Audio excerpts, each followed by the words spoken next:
leave it to the Nordic countries to do something cool. Oh, of course. Obviously, for our haters online who are listening to this, are like, do you hear them advocating for they want 24-hour Social. childcare centers? That's socialism. Like, what? That's not going to work. Hey, man, I'm not saying that. We're just pointing out that it exists, and we're saying, oh, that's a cool idea. If you got a bunch of night workers in your city, it's something to Come on. consider. Maybe 24-hour childcare is the devil. Call me El Diablo. Come on, man.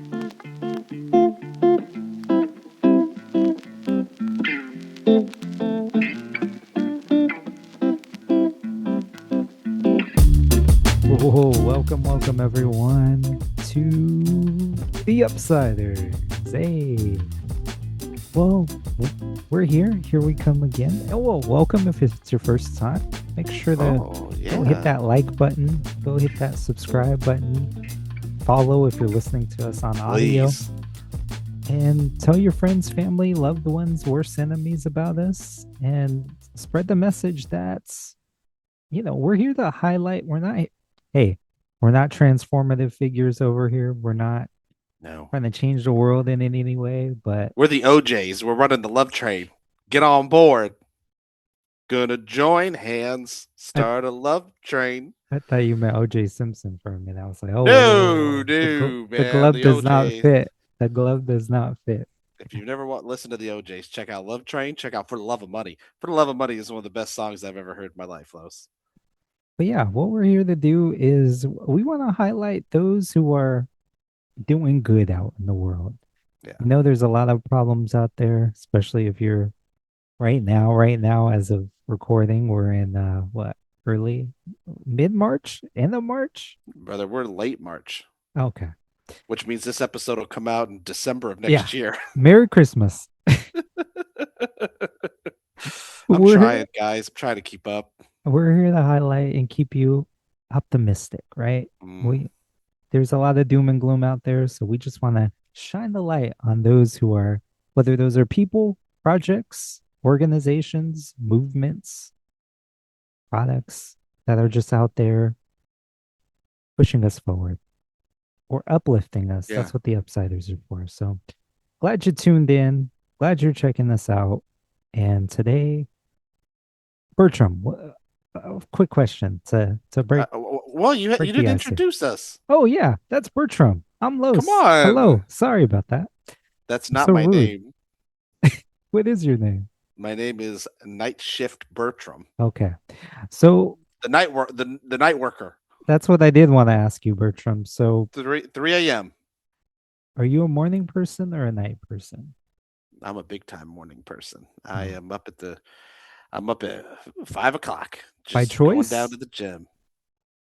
I mean, that's according to my schedule. Yeah, if you want to get a workout in before you go to work, you get up at 5 o'clock, 6 o'clock if I don't get a workout in. But man, I think ideally I'd wake up at like 8 every day. But Mm. who gets to do ideally in 2026? Those does anybody get to wake up when they want to wake up? Well, I'm just, if it were up to you, like just untethered to your obligations, Mm, when would you rise? 7 a.m. I'll take 7. Seven's a good Okay. I time. think that qualifies as a early bird person, Sure. like And yeah. right in the cusp. What about you? 1 o'clock in the afternoon? Not 1 o'clock, but Okay. like, I don't know, 9, 8:30, Mm. 9, somewhere around there. Okay. When's your most productive time? Are you like 11 p.m. at night? Yeah, When are you so peak lows? peak lows. So I've shared this with, yeah, even my like therapists and all the medical people. Like Hmm.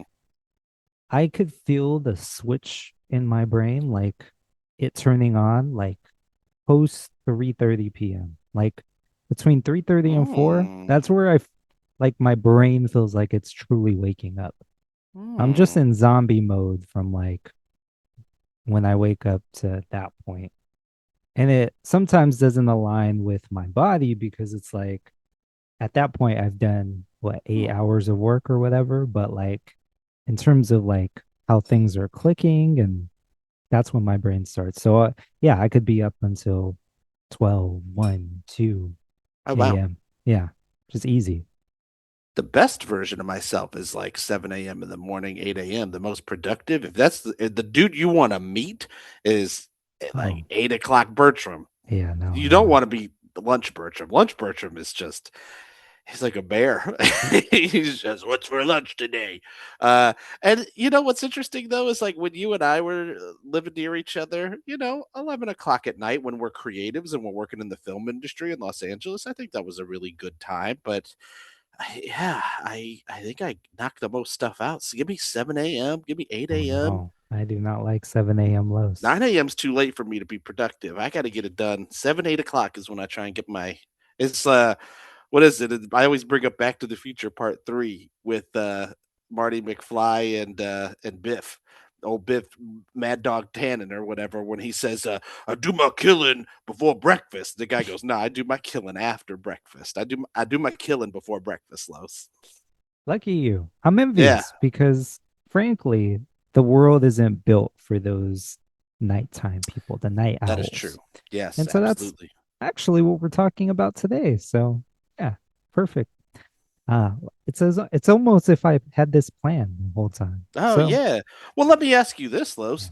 Uh, isn't the world? Doesn't the world just cater to everybody? Don't we have sort of a temporal equity where all times are equal to each other? Right? No, What's the big problem, Los? nope, It's probably easy being a night person. no, it's not. Absolutely Well, no. tell me more. Well, hey, let's say you wanted something to eat, like healthy, like late McDonald's. at Oh, night. oh, you said No, healthy. All right, exactly. fair enough. Where do 7-Eleven, you go? If you gas wanted to go to station. the park, where would you go? You can't go to the park. Most parks Mm, close at like 10 p.m., you can't 9:30. just walk up to a park. I mean, some of them if they're open, but My park or doesn't have any fences or are anything. the You can just walk amenities through the open? park.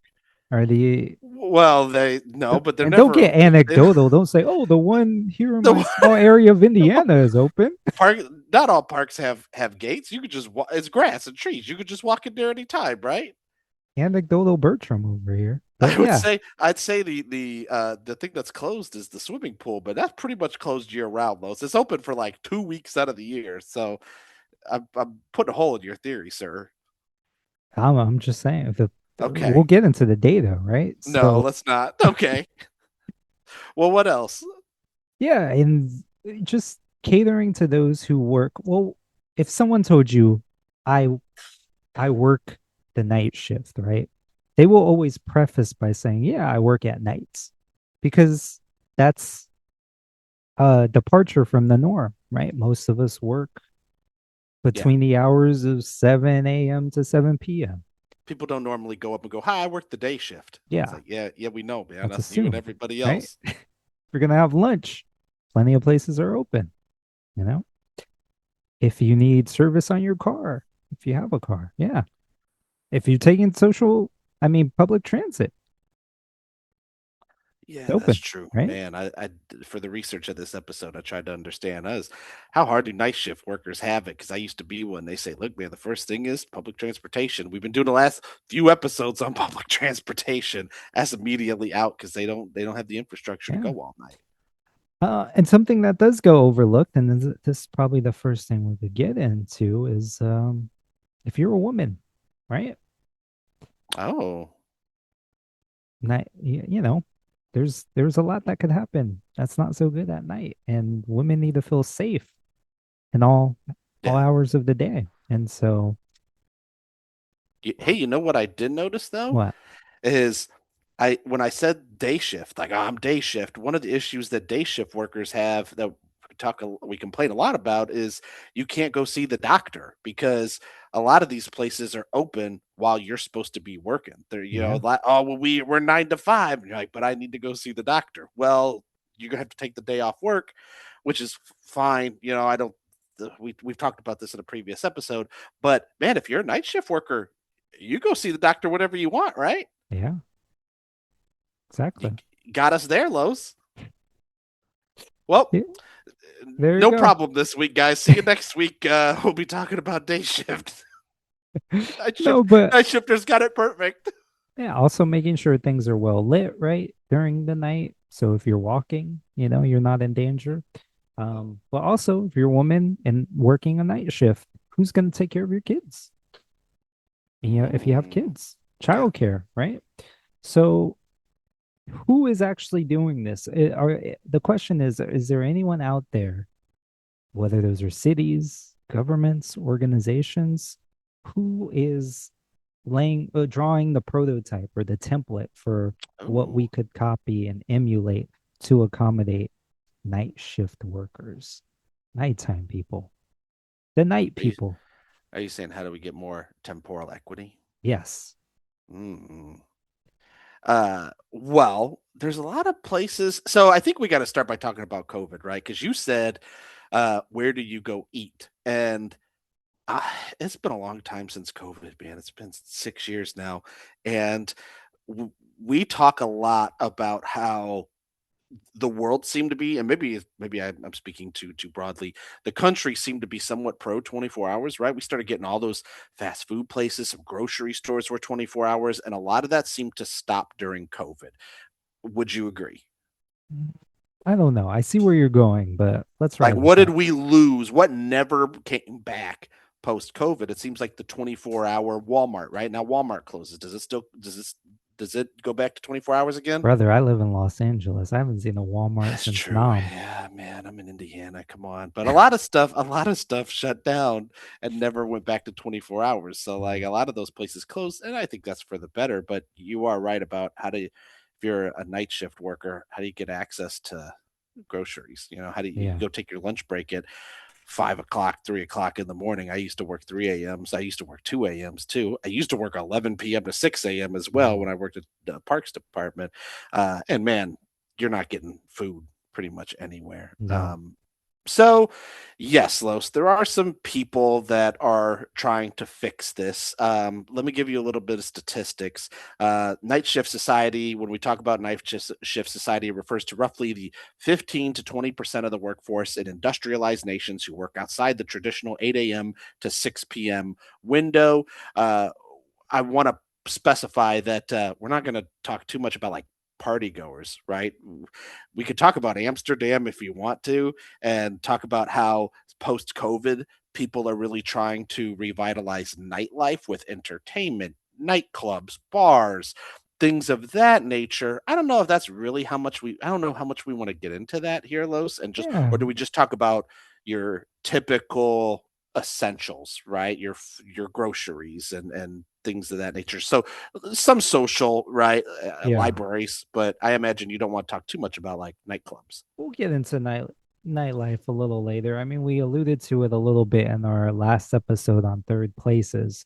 So I recommend you check that episode out. But yeah, let's focus on productivity in this episode because I think a lot of those night people out there, yeah, I think they correlate more to that. I think party goers, they'll have their time.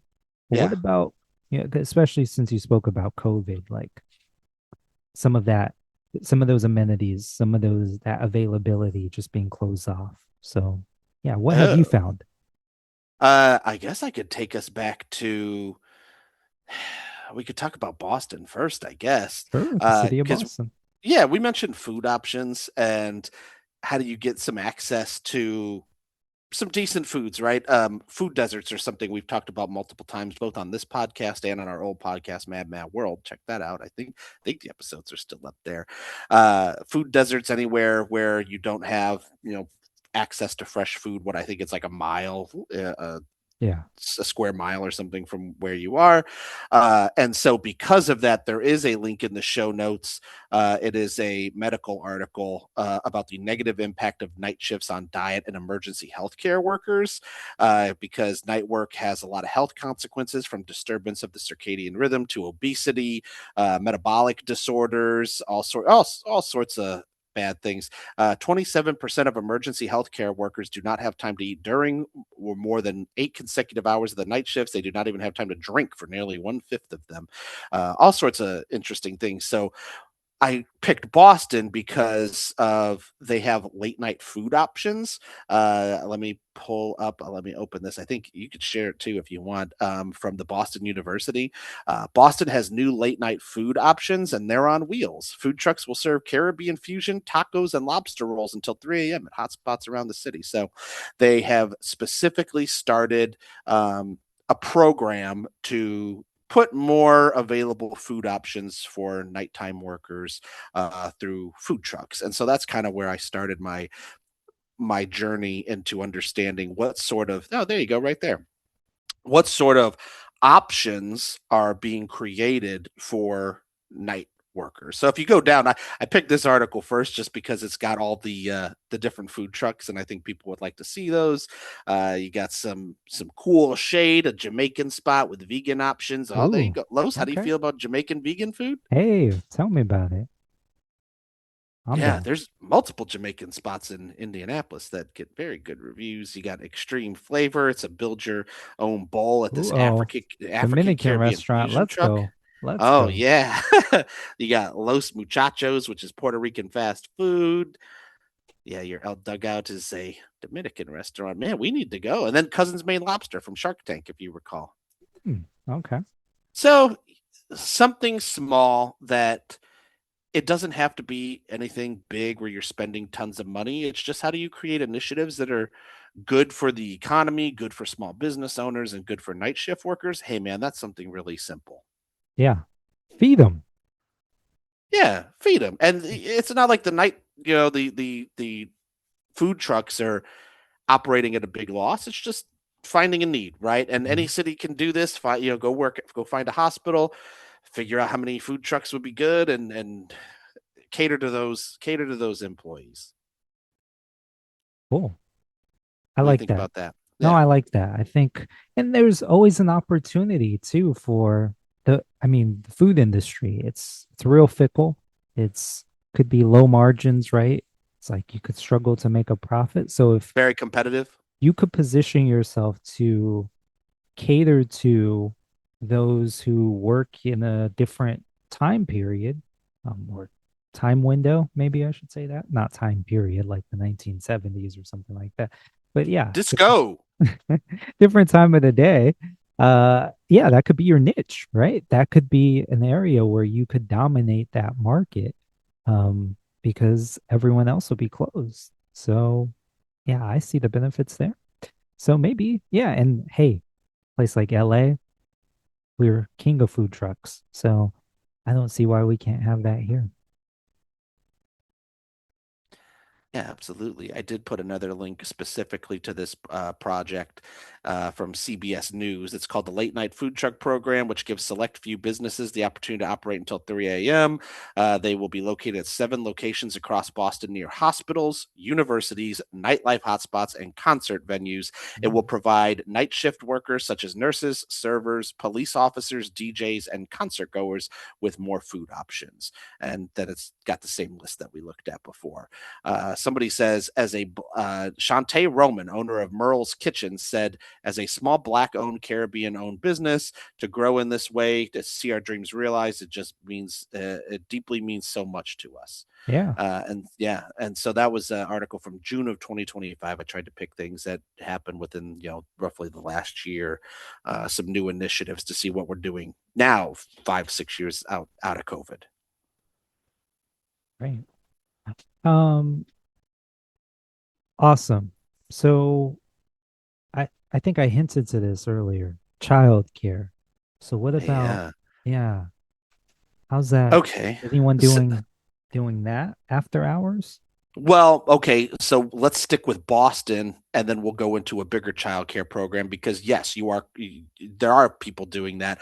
Boston also started a Wake Up the Night grant pilot program, which is a really great way for cities to incentivize small businesses or creative entrepreneurs, innovators in their city, to build some things that the city needs through grants. Right, I'm always big into small arts grants in Indianapolis, things like that, to try and incentivize innovation. Right, Yeah. and so that is a way you can spend money. You don't have to spend any money with these food trucks, but this is a way that if you want to push this in your city, you can start a grant program. So Boston did the Wake Up the Night grant program, and what that does is it's a grant for 6 things to wake up nightlife and have some more of that temporal equity that we were talking. How do we make every hour of the day seem a little bit more equal, even though we're not in agreement, and 3 a.m. ain't gonna be nearly as important as 3 p.m. I understand that, and that's a good idea. So here are the 6 things, Los, that the Wake Up the Night Grant pilot program is going to incentivize people who are creating accessible programming. So what that means is, if you have social events that are curated for diverse abilities, physical, cognitive, emotional, I don't know, escape rooms. What do you think? What does that mean to you? What's accessible programming to you? Something with physical, cognitive, or emotional diverse abilities. Ooh, accessible programming. Yeah, what is that? What? Oh, I see some of the grantees down here. Okay, Okay. we got a trike called Funk for Funk Fest. Okay, so we got a Funk Fest. We got the Fall Ballet, Asian Community Development Corporation for Films at the Gate Festival. Okay, so we have some different things here. Teen networking socials, adult playground. All right, you see what ice cream social. So these are some of the Okay. things that receive this grant money. They don't have to be accessible programming. Another one is cultural expression. How do you showcase cultural interests and expressions of Bostonians? You could get the grant if you build something intergenerational. How do you promote multi-generational social interaction?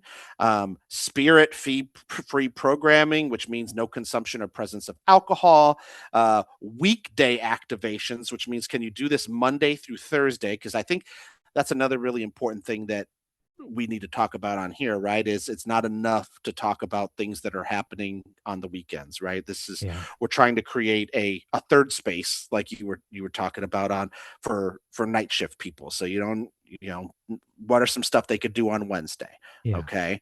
And then the last thing is what you were talking about, youth programming. So activations aim to serve persons 20 years old or younger. So if you can really push any of those 6 things, you can apply for the Wake Up the Night grant program. And if you go to that website that I put in the show notes, there's a list of all the different types of grantees that receive that money, which, we talk about ice cream social, things like that. So those are some helpful things that Boston is doing to try and revitalize their night shift employees. And if you're listening, if you're watching on YouTube, when we say show notes, that also means a description. But Yeah, cool. absolutely. Yeah, that's great. So this is a government program, right? So this is something that Yes, local these are city government. grants. Nice. Yes. Uh, okay. Okay, Yeah. so now we're talking. So now we have food options. We have money going towards those who are starting programs. I think we're set, right? Well, you wanted to talk more about child care, because Ah, these are specifically like, watch my kid for a few hours, man. yeah. But what happens if you're a night shift worker and you need legitimately someone to watch your kids for 6 to 8 hours? Does that exist, Los? That's what I'm wondering. Man, I Does it? guess, yeah. Let's talk about Sweden. Okay. Ooh. Ooh. At some point on this podcast, we always talk about Sweden, I Los. think we need to take a trip to Sweden. I think Okay, we'll the take a field Nordic trip. countries. I think we gotta go over. Holler at my friends in Sweden and Norway and Oh, Denmark and yeah. Iceland and yeah.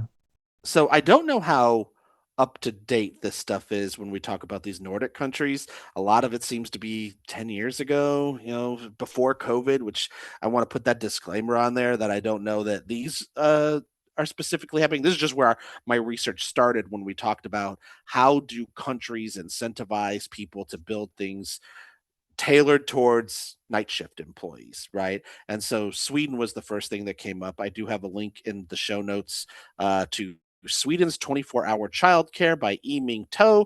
I wanted to check out this person's Substack. She's a Singaporean journalist. Lowe's is number Ooh. 3 if you want to share your screen. And she did some research on this and looked at how in Sweden it is legal for children as young as 1 to be enrolled in childcare.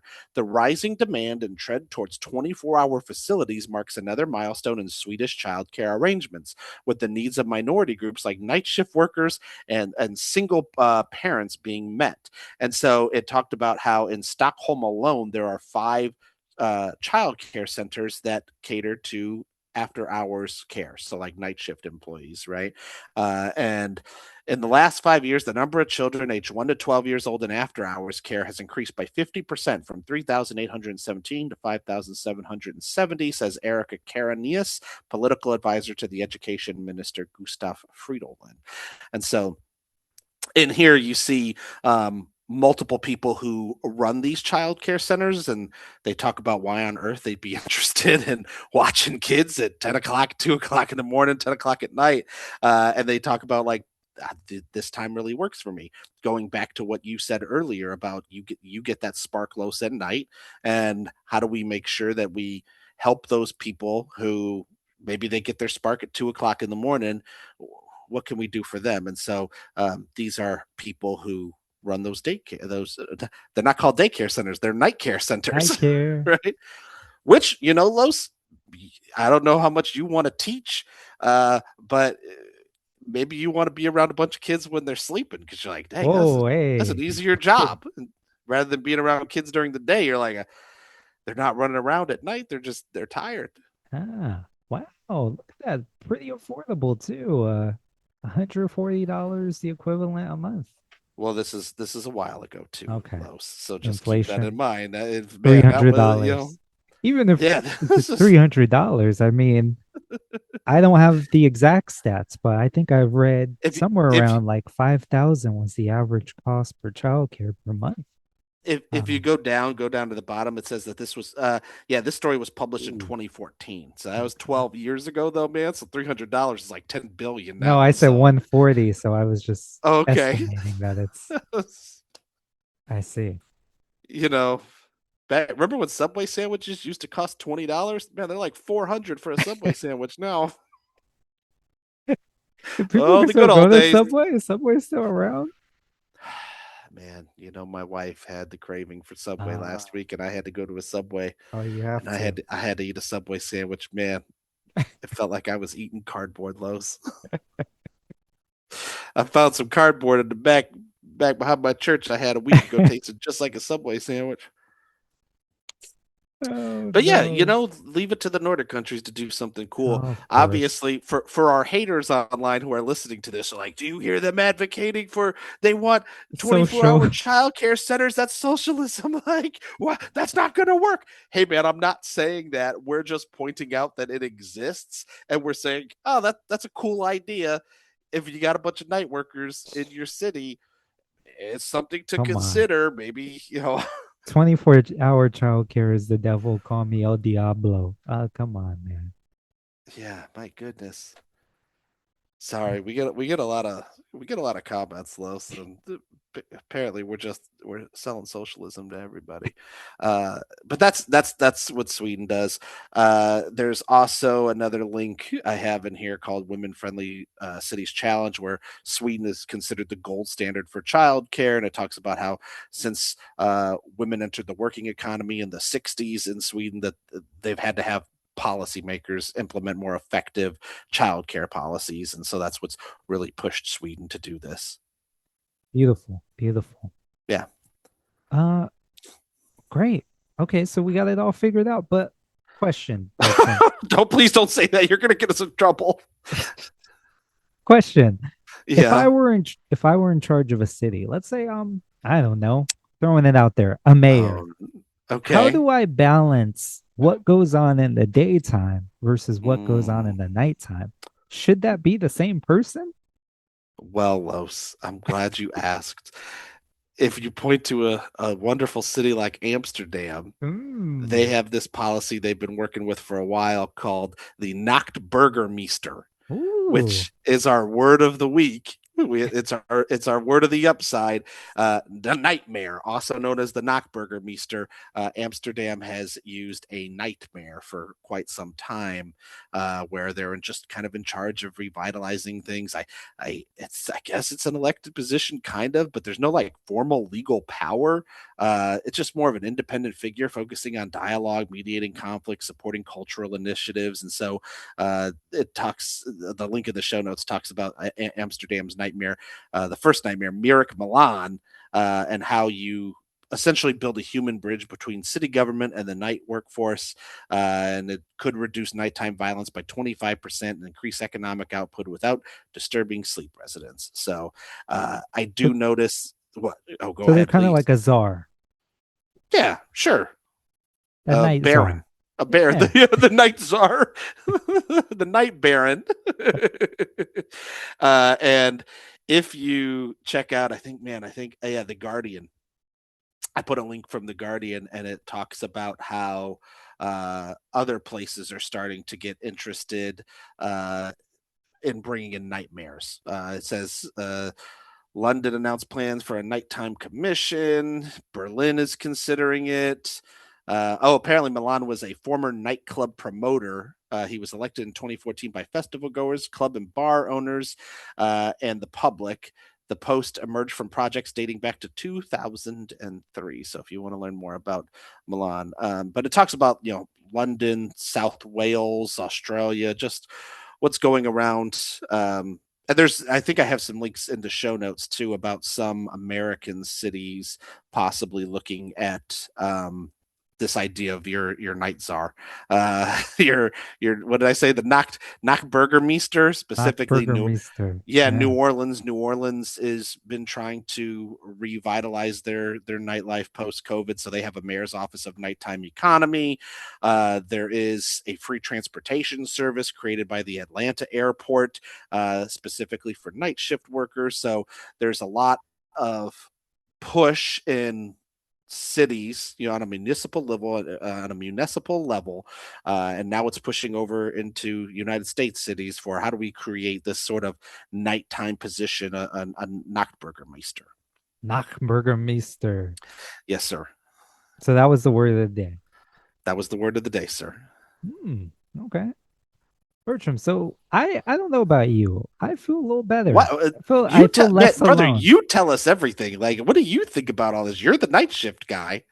It's encouraging, I will say, because it's Mm, like this is something that often goes overlooked, that there are a lot of people who are working what we consider odd hours, but night shift. They work the night shift. And there's not really, society isn't shaped for those people who, like you quoted, 15 to 20% of the workforce. yeah, That's that's significant. That's around a fifth of the workforce works outside of the 8 a.m. to 6 p.m. hours. So yeah. why not accommodate those workers? Why not have more stuff available so those of us who might be considering maybe a change in careers don't feel as if we'll be on an island, so to speak, without things like childcare, food, hospitality, stuff like that. I don't know. Mm. I don't know. So I think we've shed the light on what's going on at night. Are you ready for the reality check, Los? Uh-oh, reality check. Let's do it. Let's do it. Okay, I realized. Oh, can we make the Nachtburgermeister our hero of the upside too? That's it. The Nachtburgermeester, All aka the right, Night Mayor, there we go. is the hero of this and episode. and the word of the week. Yes. So this is the part of the show, Los. You have a minute. We shoot for a minute. I put one on my timer over here where I just kind of ask Los, 3 to 5 things about the episode, and we try and say, is this a myth or reality? And Los has to explain it. And you better give a good explanation and try and make it short, Los, because I'll sometimes try. okay. Yeah. Why did I open up a calculator, Los? Sometimes I give you equations. Yeah, sometimes. All right, 1 minute is on the clock. Are you ready? Yeah, ready. All right, let's go. Uh, Los, Are you fact. ready? Yeah, I am. Fact or myth? The night economy is a luxury for partygoers and the entertainment industry. That is false. There are up to a fifth of our workers are participate in night shifts. So no, it's not just limited to those concert goers, night clubbers. It's actual workers. They work in hospitals. They work at factories. They might be driving at night. They could be Power grid technicians. power grid technicians. Exactly. Yeah. Uh, Firefighters, policemen. Yep. Yeah. Okay. Fact or myth? A city is safer when it shuts down at 10 p.m. and minimizes activity. No, no, no, no, no, no. Because, hey, if we're ignoring the fifth of the population that's out there doing their thing, even if it is for recreation, you want to make sure those people are taken care of as well. Yeah, absolutely. And then last one, night shift work is a choice made by people who prefer isolation or quiet environments. No, no, there's a lot of essential work that goes on around the clock that isn't just exclusive to your 8 a.m. or 6 p.m. If you have an emergency at 3 a.m., you'd like to think there's people working, right? Man, So come on, give me a break here. I'm off. you're amazing. You're oh hey, no, no, please don't leave me. Don't leave me, Los. So Los, can we speak you Just push know, my hair give in. me It's just wow. it looks beautiful. It's always Look like beautiful, Willy Los. You're Wonka. no, Anyway, the Timothy Chalamet version? oh, Gene Wilder. Oh man. Um, How do but you yeah, feel about all of this? What do you see? Because you talk about being a night owl. Where do you want to go at night? You're not trying to go to the library, but like in a perfect world, where would you go at 2 o'clock in the morning, Los? in an ideal world, Yeah. like I said, getting something to eat, going for walks. Like Mm, I want to be able to not feel weird going out for a walk at like 3 a.m. If I wanted to. So that means I'm thinking stuff as simple as having well lit streets. If I need to go and get food somewhere or want to, go to a different part of the city, I'd like to think public transit's open, especially if I'm working. Um, yeah, just having your everyday amenities available around the clock. That's, I haven't had the pleasure of going there yet, but I hear in places like Tokyo, you can just go about your business late at night. No one's gonna make a snuff about it. really? Just because, yeah, it's safe, well lit, and I could just be just going based off what people are telling me, but yeah, I think having healthy, safe, functioning cities that operate around the clock are better for more of us than some of us. That's beautiful, man. So what do That's you it. think, Bertram? I think that's Cool. great. We just want to be seen as night people. That's it. That's it. Yeah. Come on now. So yeah, I think that's today's episode. Bertram, you have any final thoughts, final word for the Just thinking about how would it work to have a society like that. And for me, it's like, well, Riley Children's Hospital is uh, near downtown in Indianapolis, and like that kind of should be a hub for nightlife, right? That hey, here's all of our hospital workers, our nurses, and all those amazing people who and there's also tons of workers there, right? So how can we build some infrastructure there that would help give them what you're talking about, right? Um, and then go from there. yeah, I do wonder when is that? Who's going to invent something that allows us not to sleep anymore, Los? yeah. Why are we still spending a third of our lives sleeping? It Don't they have bothers some? me. Isn't there something that we can do to cure that? It And just say, bothers "Oh, this me. is this is sleep in a bottle," and Yeah. and then we'll get what you want. Where it's like, wow, well now we really What gotta gets make a me 24-hour world. what gets me is that like you can't like save like sleep in your body. Like you can't say, Yeah, "Hey, I bank. fell yeah, I fell asleep for 4 hours during the day. Make this work for me if I want to stay up until like 5 a.m." No, it's because the stupid thing called our circadian rhythm kicks in. It's like, dude, you're tired. We're out of resources. Ignore the fact that you were asleep from like 3 p.m. to 7 p.m. earlier today. I don't care about that. You need to go to Read bed. reading the news, the guy who banked a bunch of sleep, earlier in the Yeah. year, or something. So he's like, oh, I just stay awake for the last month of the year. like, because I got it in the bank. I wish it worked like a bank account, you Yeah, know? Joe does it every year where he goes on a trip around the world and never sleeps and like does all this cool stuff. Oh man, I'd love to be Joe. Hey, but maybe that's a future episode of The Upsiders as we highlight someone who's already working on those kind of things. But for now, I guess we Yeah, should look forward to some of the work that's already being done, as we saw yeah, illustrated in cities like Boston, countries yeah. like Sweden, the Netherlands, and more. So yeah, And if you're a listener and you're listening to us on the night shift, man, put something in the comments and say hello. We love you. We support you. yeah, We're proud of the work that you're doing. If you work night shift, reach out in the comments. Tell us what you do, yeah, uh, and let us and know what's open for you. What do yeah, you like to do, and what do you wish you could do? yeah. What did we miss in this episode that we Yeah. should consider when catering more towards night workers? So that's it. Okay. But yeah, on behalf of Bertram, I'm Los. Hope you enjoyed this. Make sure to follow, subscribe, leave a like, leave a nice review wherever you can. And I'll see you not just on this side, but I'll see you on the upside. Goodbye.